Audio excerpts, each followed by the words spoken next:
Hola mis amigos, hoy vamos a hacer una torta de chocolate en el microondas en 8 minutos.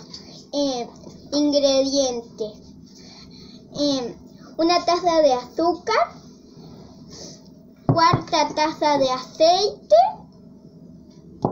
y tiene mi cara, miren, 2 huevos,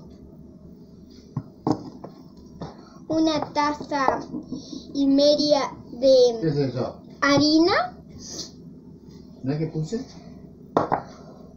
una cucharada de Royal, una taza de agua hirviendo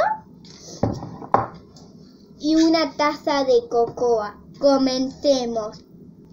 Primero los 2 huevos y de a uno se baten. Se bate así.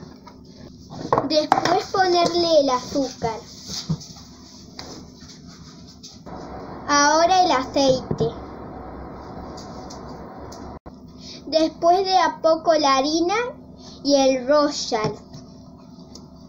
Miren.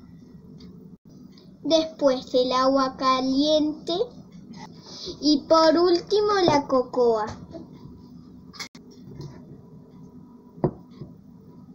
Esta es la cocoa que estoy usando. Así debe quedar y lo ponemos en un recipiente apto para microondas, como este. Miren. Miren.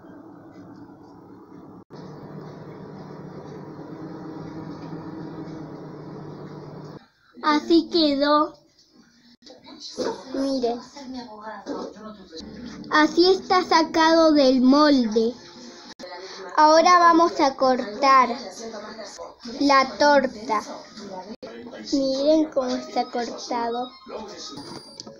Bueno, acá me van a ver comiendo. Rica.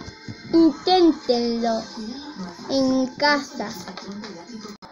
Bueno, chau. Espero que les quede rica a los que lo intenten. Chau, mis amigos.